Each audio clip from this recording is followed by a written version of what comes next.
Everybody wants to be successful, and yet we all have different ideas of what that is.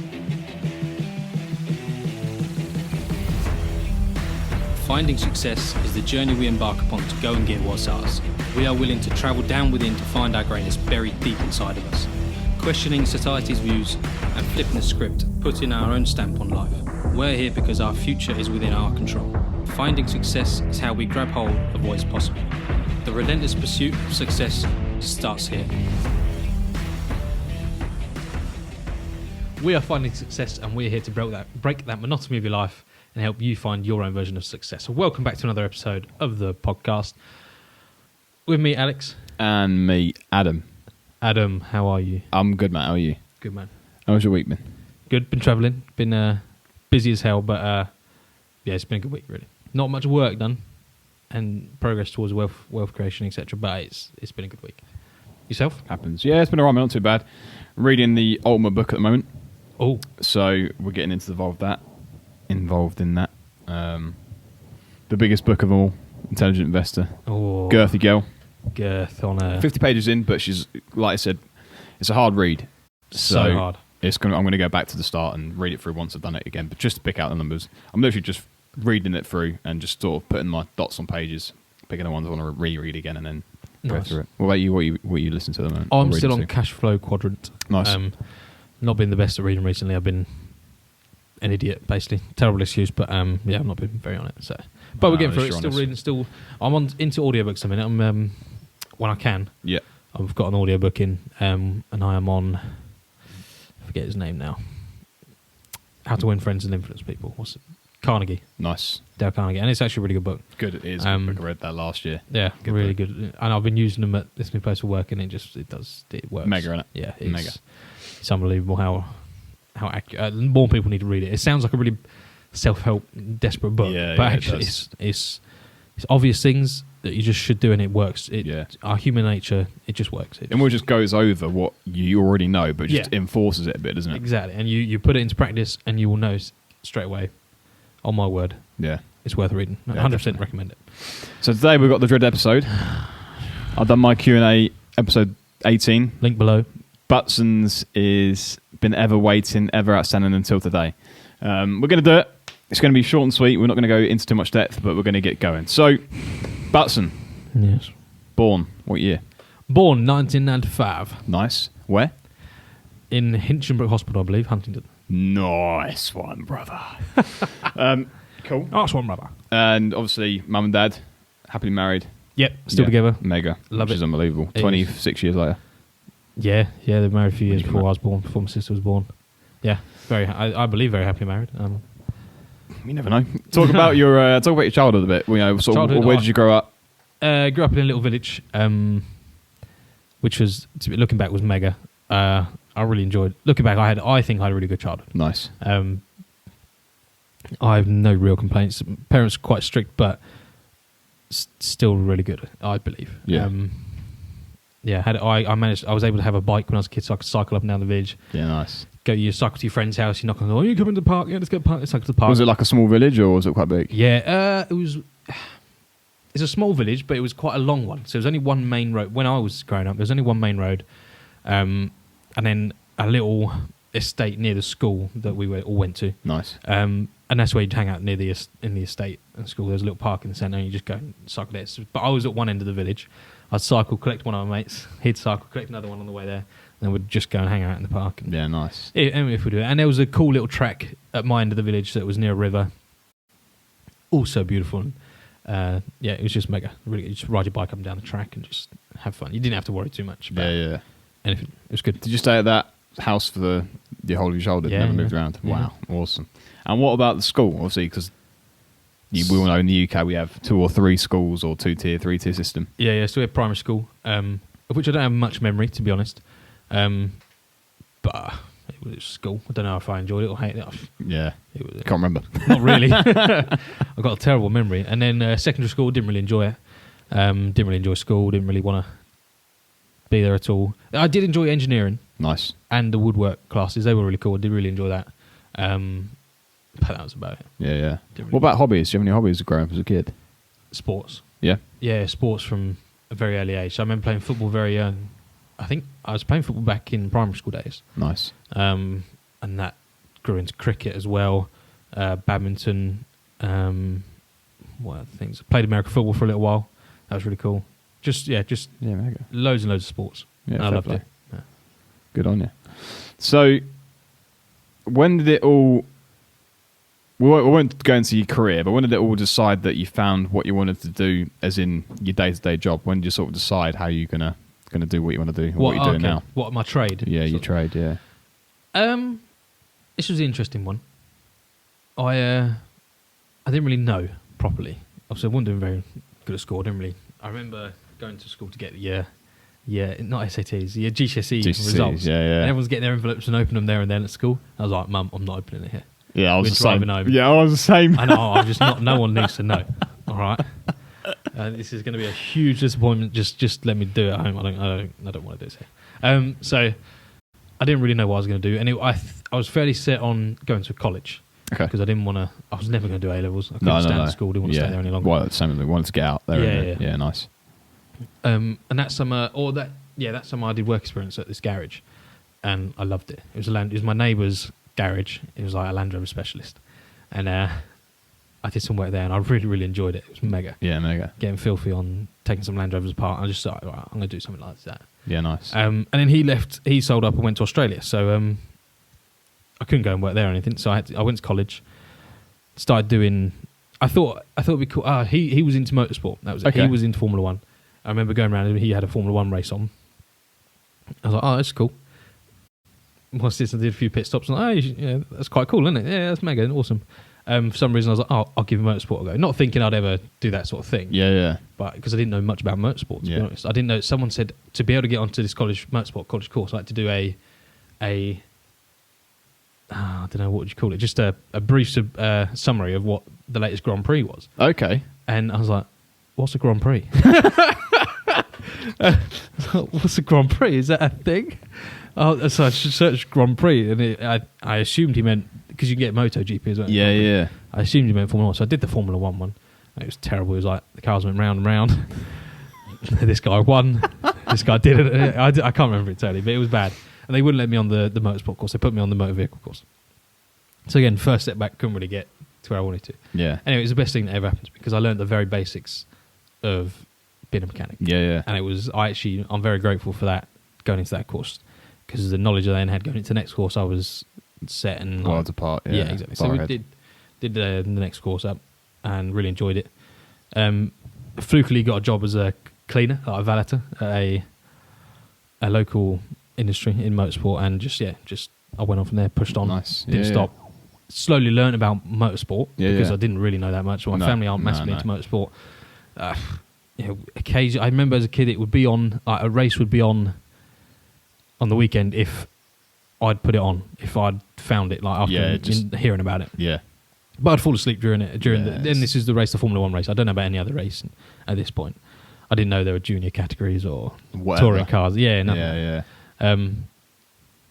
So that's about it. Just mega little lesson though, because like you said, at the time you were fixed on this one journey. You were fixed on doing that one thing, and you had a setback straight away because you couldn't get into the course that you wanted to. So you didn't actually just go, "Wow, well, I'm going to go and do something else. I'm going to go and be a chippy or be a sparky or whatever." And by the way, they're carpenter or electrician. You weren't just going to do that. You were going to go and do something else, something that you really wanted to do, and you pursued that career. You found that if you couldn't do that way, you just do it another way. You found another journey. I knew I wanted to do something to do with cars because I thought they were cool. I just wanted to learn more and more and more, which is probably the best mindset to have at that point. Yeah, definitely. I wanted to learn. And so there's a bit of a gap here. Yeah. Because that career that you had obviously took you many places around the world and so on and so forth. Yeah. And you never really had the idea of becoming who you want to become today until a few years ago. It was very recent. In the grand scheme of things, it was only... I think our first conversations about it were in 2019. Yeah. I believe. And then through 2020, we started to act on it. We did. Because in 19, I slowly started thinking to myself, this can't be it. Yeah. I'm getting close to the cap of my industry, like income-wise. or not close, but I was well over halfway. Yeah. So I knew there's got to be more to it than this. I just wanted to start. I wanted more and more out of life. I didn't want to be doing this for the rest of my life. I knew because of seeing people in their 60s, 70s doing exactly what I was doing it, yeah, and they've been doing that whole life. I was like, that's not what I want to be. I did not want to be that person. And some of them really enjoy it. Some of them were done in and hated it. Yeah. And I didn't want to be the guy hating it. They were there just for the retirement, weren't they? Yeah, exactly that. And I knew I couldn't do that. So yeah, you put me on to who's now our mentor in a way. And started the journey. Yeah, mega. And so when you first sort of initially thought about it, did you think it was going to be into the investment side of things, or do you just want to start a business? Like when you would look back at that seeing those people going, I do not want to do this for the rest of my life at 60, I don't want to be here still. What made you go into that form of business? As in starting a business or becoming an investor or learning about investing? Like, what made you decide on that path? Or was there something in your childhood that you decided that wanted you to follow it? Or yeah, so my old man, okay, he had a few businesses in his time, and I like to think he's quite a successful entrepreneur. Yeah. I look up to him in that sort of sense. And so I think, going back in my childhood, we always were so lucky. We had holidays every year. Nice. Dad would take us away, and he would still work on holiday. Yeah. But and I didn't know it. So he would work on holiday, but I didn't know really what he was doing. I just knew he was at his computer for a little bit. And these were fantastic holidays, in my opinion. Where did you go? Like France, nice. Spain. You just drive down and just chill for a bit. It was really good. But growing up now, I'm in this world. I know having a 2-week holiday every year is nigh on impossible. Yeah, yeah. You can't do that stuff. Yeah. I know I couldn't do it now. There's not a chance. So he must have been doing all right for himself. And I think I wanted something like that. I want to be able to do that for when I have a family. Nice. I want to be able to take holidays and take them even further abroad, more exotic places, more even cooler places, get them to experience the world. Because I think you learn quite a lot exploring, 100%, traveling. 100%, yeah. If you get out of your local village and travel, there's a big world out there. It's an amazing world. Yeah. It's awesome. And I'd want that for if I have a family later down the road. I want that for them. And I know I couldn't do that doing this role, doing this job. Yeah, not a chance. So I knew I needed to go down that route of. No, I don't think at that point it was investing. I think that was just something that I knew. I learned down the road. Yeah. Down when I started the thing, that started the journey. I knew that needed to be a piece of the puzzle. Yeah. Just like business is another piece of the puzzle. Yeah, of course. Yeah. That's amazing. That's mega. So, what about? How did you stumble across investing? Because I know they don't yet, but investing is one of your values. Very, very high on your values. I would say that you're a core investor. Like, investing is what you think about majority of the time. It's quite a big thing, a big part of your life. Yeah, definitely. At the moment, it is right up there. I just found it fascinating. So I'm into. He's sort of started with the basics and saying that is almost a fundamental, just a small amount of investing, not hardcore. Put all your money into it. Yeah. And the more and more I'd learn about it, the more and more fascinated I got about it. Yeah. And I just wanted to learn, and I still do today. Just want to keep learning about it because the more I learn, the more not excited I get about it, but the more interested I am. And I just like having conversations about it, like talking about it and all that sort of stuff. So that wasn't always on the cards, but I think learning about successful people or the wealthiest people in the world or the people that just live freely, investing for a lot of them is a part of their life. Yeah. It might not be their key to life, but it's something they do. The 20% of the population do it, and they hold the 80% of the wealth. It's that key. You just got to see what. Not many people do it, but I think that's why you should do it anyway. It's like even today, you have business owners out there that don't invest, and they're not stagnant. Maybe their business is growing, but as a person who has personal wealth, their wealth isn't as grown as fast as what it could do. As it could do, yeah. Because they're concentrating on that business, they're not concentrating on what they could do investing-wise, which is obviously a big part of the game. Yeah, that's right. So you kind of decided that you wanted to start a business or start maybe helping people. Now, we don't really see this as a business. No. But it is a business. We're talking about helping people create a better life for themselves. How did you think about starting to coach? Because I know for what you don't see it as coaching. No. You just see it as holding a podcast and talking to the world. But actually, we are guiding people through their lives. I don't know. I think it's cool to help people in it. Yeah. It's cool to. It's a great feeling. Teach others what you're learning. Yeah. And I like to think I'm a prime example of someone who's wasn't really set for this sort of life, but through learning about mindset, learning about how to control yourself and so on and so forth, I think you can become whoever you want to be. So, or you can create whatever you want from your life. And I just want other people to know that as well. Yeah. I want other people that come from just being a mechanic, just being a builder, just being a brickie, just An very average average. Yeah, yeah, exactly that. You can be, don't think you're stuck there. Even if you don't think you're very educated or you don't think you're very smart, you can change it. You can turn it around completely. It's all just mindset. For me, it's I completely agree. So some of the people we've covered on Success Stories are the smartest people on earth. They've brought up Warren Buffett, Bill Gates, Tony Robbins. Yeah, Tony Robbins wasn't necessarily the most smartest person on earth, but the other two grew up around a family that was teaching them how to become investors, teaching them how to become a lawyer, or reading books at a young age. People like us have just grown up on a standard, family background that wasn't nothing very special, that didn't have any personal things that made us who we are today. We just decided that we want to do more of our life and get more of our life, and sort of the platform that we used to do it. Obviously, I know that you had a big battle, not as in with mental health, but as in with your, I wasn't going to say anger side of things, but controlling your emotions. Yes. You had that when I first met you, emotional control was quite hard for you. Yeah. How did you go about sort of fixating that? That was really tough. I had upset a lot of people around me. So I was known as being quite aggressive at work.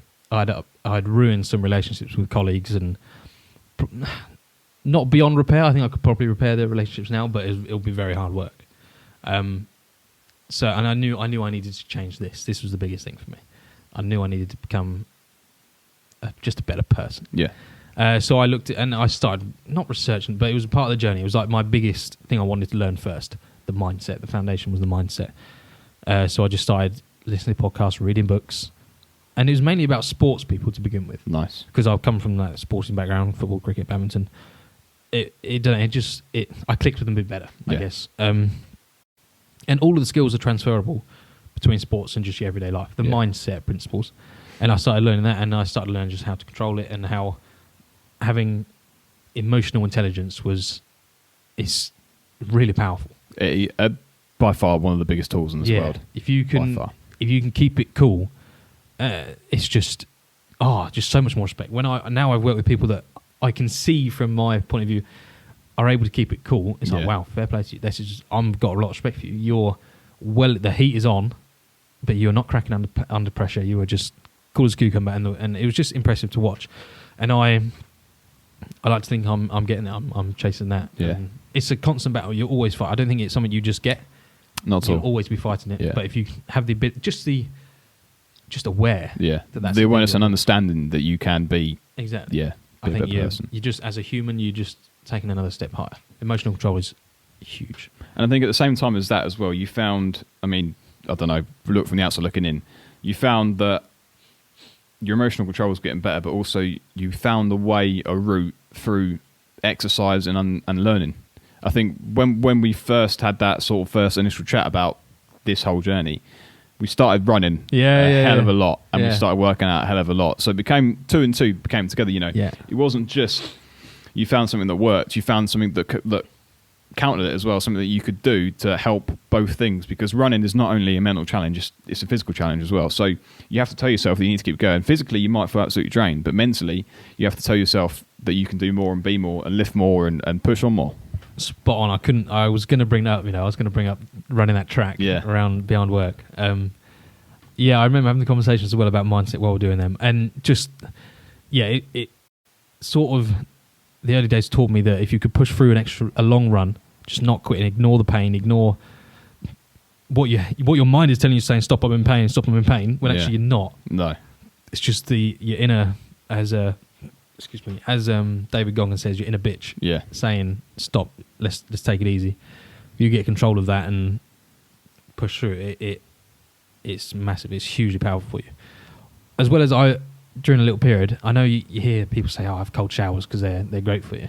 I don't know if they have any benefits for your body, like physically, but mentally, putting yourself in that. Same with running, exactly same with running. Doing 5k, 10k runs, it was uncomfortable for me. I'm a heavy lad. Yeah. Running is not great for me. But just having that emotional control to push through that pain, and same with the cold showers, turning that knob to cold and taking it, standing there and going, I can do this. It builds up a resistance. It builds up a resilience to being uncomfortable. And it sounds really cliche. Oh, don't have cold showers, but genuinely it helps in that just the resilience building, the mindset, the emotional control, the mindset that it puts you in. It's just so much. It's a good place to be. I always think of it as like, for the lifters out there, you probably can't see my hand, but calluses. Yes. When you're lifting bars, when you're lifting weights, you build calluses on your hands because obviously the muscle rubbing on your hand, the metal rubbing on your hands is what builds those calluses and makes your skin harder. And it's exactly the same for running, for lifting, for a mental exercise. It's like building calluses, but on your brain. On your mind, yeah. It's just something that you're building a mental strength, a mental, physical, mental, and emotional hardness about your life. You're building that part of your brain that you can know how far you can push yourself. You can understand how far you can go. You can understand how far you need to, or how hard you need to push, or how to change your journey to understand where you need to go, for instance. Exactly, that's spot on. Calluses on your mind. Like calluses is just thick skin, isn't it? Thick, tough skin. And you're just doing that for your mind. You're building a thick mind, a really tough mindset. And you stop worrying about what other people think. When you're at that point, when you're so focused on yourself doing that, you forget about what other people think. So a load of issues suddenly disappear. Because a lot of everyday issues nowadays, stress and that, are just opinions of others. Yeah, great. You're just listening to that. And when you're focused on that, on yourself, that building that callous mind, it goes out the window. And it's amazing because I think at the same time as you're building calluses on your brain, you always worried about what people thought about what shoes you were wearing. Yeah. So your shoe count, outrageous, and that was your little recovery stage. Because I've got nice shoes, people are going to think I'm a good person. And so because that's what you thought, materialistic item, you bought a load of shoes. Now, ladies and gentlemen, excuse me, the shoe buying has ceased. It's gone. Pretty much. And it's not because you don't like buying shoes. We all love shoes, or Butson loves shoes more than most people in this planet. Do love shoes. But you're not worried about what people think of you as much. You're just worried about you. Yep. You're not worried about how you perceive yourself. You're just worried about yourself. The journey you're on, it's you versus you, me versus me. It's just you making yourself a bit better every single day. Yeah. 1%. Kaizen philosophy. Just that little step goes a big way. 365 days, percent a day, it's 365%. Year on year. Big yields, boys and girls. Big yields. So I want to talk about today then. Obviously, you've said about going for a business or looking into starting a business. You've left that mindset, that anger mindset behind. You're on that growth mindset, powerful journey, business growth journey, wealth creation journey that you're currently on. Is there a rush for you to reach it? No. Perfect. Not for me. It's this, again, it sounds really cliche. It's the journey. It's enjoying. Yeah. It's enjoying learning more about myself, or just teaching myself more, learning stuff every single day. I got I think I said in another podcast, my favorite quote is, "You don't know what you don't know." Yeah. And I try and just almost live by that. You can learn something from absolutely anybody. It doesn't matter who. It could be the teenager, it could be a 80-year-old man. Just you can learn from anybody, and I try and do that and enjoy this wealth creation journey. This hopefully very successful business venture one day. Who knows? I just enjoy the journey and just learn from as much of it as possible. It's an ever learning journey, isn't it? It's ever learning. I'll be on it until the day I kick it. 100%. 100%. And so, what about the investor side of things? Obviously, we talk about the core values of FS because we learnt them, and now we're teaching them to others. How is that going for you as well? Stuff like investing and stuff like you don't have to go into details and cash and stuff, but what are you sort of looking at? What are you picking at? How do you decide on a company, for instance? So investing's going all right. To be fair, I can't complain. Again, I don't look at it. Sorry, quick bloke. How did you cope at the moment about the market crashing? Because it's obviously recent. Don't look at it. Mega. Just the as we said, we do this basic form of investing, dollar cost average in the market every single month, and I genuinely just don't look at it. No, I've seen all the headlines and all it's all going down. It's all the reds on me charts, and it doesn't bother me in the slightest. Just because I know I'm not doing it for this month, this next year. It's for later on. But yeah. He's not worried about it over there, so there's no need for me to worry about it right now. Exactly. It's just headlines. I like to think as well. A good mindset little hack for me is like 90% of the world's wealth is in the stock market. Yeah. So you can be sure, and 90% of the world's wealth, they run the world, essentially. Yeah. Rich people in the world run the world. So the last thing, like the politicians are all doing insider trading. It's all dirty and corrupt. Sorry, I can't. Jesus! But, you know what I mean? They've got the wealth. They're not going to see it collapse. So putting my money with theirs, I'm fairly happy it's going to And what would you say to someone that is panicking about it? How would you say, because we've already stated your journey. You've gone from mindset to business to investing. Yeah. If someone's just gone straight to investing, what would you say to that person if they're panicking about seeing those red dots, those red minus signs? Go and do some mindset work. Go and work on your mindset. Build a cash cushion first. Do all the steps we've mentioned in our throughout this podcast. But just almost delete the news apps. Don't look at it. Don't look at it. Learn how to cope with it. Think long term. Don't think short term. Yeah. Because I think the people that are thinking short term are the people that are panicking. The people that are panicking are the people that sell. And just as they sell, the next day it climbs 10%. So you're never going to know what's going to happen there. Yeah, so you just got to hold that position. Create a plan and stick to it. Yeah, exactly. Or go back to episode 1 and listen, and you will learn everything you need to know about that. And so bringing it up to today then. Okay.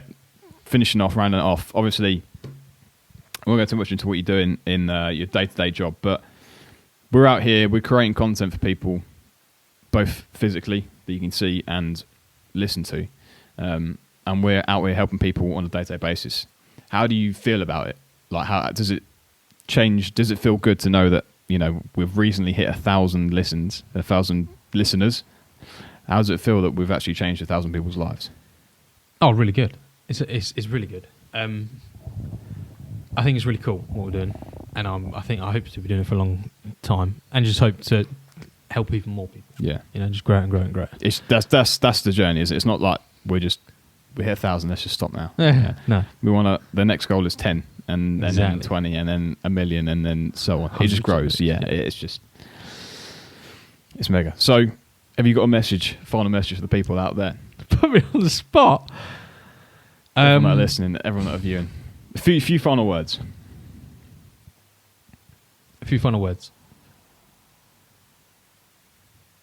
I'm not good with words.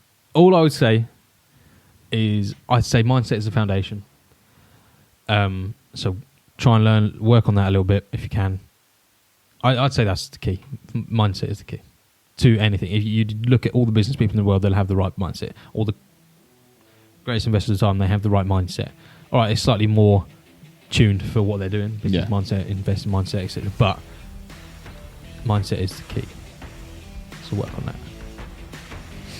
Amazing. Instagram, Facebook, Twitter, YouTube, links are down below. Thanks for listening, guys. Good little episode. Hope you enjoyed it. See you next week. Success is available for everybody, so why should you settle for less?